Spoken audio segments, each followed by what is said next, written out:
Bonjour à tous et merci de nous rejoindre sur 6 TV au compte de cette revue de presse.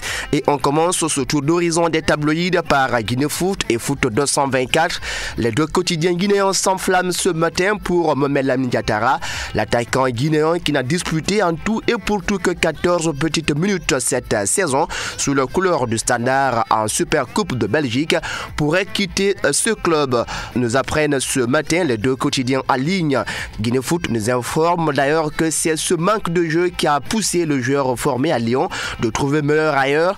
Ouattara envisage ainsi un retour vers l'hexagonal. C'est une saison très compliquée que traverse en ce moment Mohamed Lamine Ouattara avec son club de Standard de Liège en Belgique. Commentent nos confrères, les dirigeants de Auxerre veulent l'enrôler et donc le Guinéen pourrait prendre la direction de la Ligue 2 française pour se refaire une santé à la Lise Guinée Foot. Le joueur du Sili national sur une voie de garage à Liège est à la quête d'un nouveau challenge pour relancer sa carrière, informe de son côté Foot 224 qui regrette que Mohamed Lamine Ouattara n'a connu aucune apparition cette année dans son club. AfricaGuinée.com consacre sa une, lui de son côté ce vendredi à Kabayawara. Football en Guinée, les regrets des Kabayawara. C'est le gros titre ce matin de nos confrères. Alors que le football guinéen brille par l'absence du Sili national dans les compétitions internationales, l'ancien joueur guinéen Kabayawara a une idée du mal qui ronge le football dans son pays. Peut-on lire ce matin chez Africa Guinée pour le quotidien. L'ancien attaquant dénonce le manque de leader dans l'équipe guinéenne. On est dans une génération creuse, il n'y a pas de leader ou les leaders ne font pas forcément leur travail.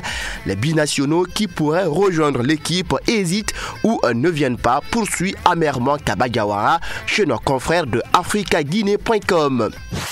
Sur le continent, Galan7foot.com salue ce vendredi le record de participation à la CAN réalisé par Omar Daf et Henri Camara sous les couleurs de leur pays. Ils ont chacun pris part à 5 des 13 CAN de l'histoire de l'équipe du Sénégal. Omar Daf et Henri Camara détiennent le record des participations à la compétition numéro 1 du football africain. Se félicite ce vendredi Galan7foot.com. Ils ont disputé leur première CAN en 2000 au Nigeria. Omar Daf et Henri Camara en ont joué 4 autres pour un total de 5 participations. Henri a à un moment donné détenu seul le record lorsqu'il a pris part à la CAN 2008 au Ghana à laquelle Daf n'avait pas participé. Mais ce dernier s'est rattrapé en disputant à 35 ans la CAN 2012 en Guinée équatoriale, rappelle ce matin nos confrères. En Espagne, Marca et AS consacrent leur une ce matin à Cristiano Ronaldo. Après les signatures d'Oscar et de Tevez, les clubs chinois sont prêts à de véritables folies pour attirer des très bons joueurs dans leur championnat.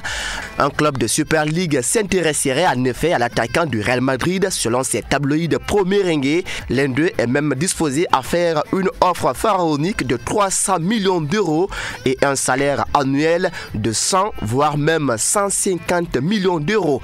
Une proposition est révélée par l'agent de l'attaquant du Real Madrid chez Marca et AS, mais l'international portugais n'est pas intéressé, poursuivent nos confrères. Selon l'agent de Ronaldo cependant, cette proposition ne se concrétisera pas. L'argent ne fait pas tout. Le Real Madrid est le club de sa vie, a-t-il indiqué dans les colonnes de Marca et AS.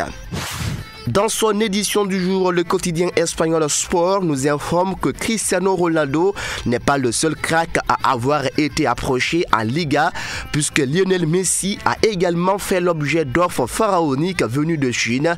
Nos confrères, tout comme l'Espotio, affirment en effet que l'attaquant du FC Barcelone s'est vu proposer un salaire de 100 millions d'euros annuels venant du eBay Fortune.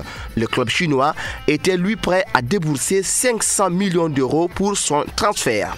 Voilà comment s'achève ce tour d'horizon des tabloïds sur 6 TV. Merci à vous de l'avoir suivi. Rendez-vous demain au compte d'une autre revue de presse.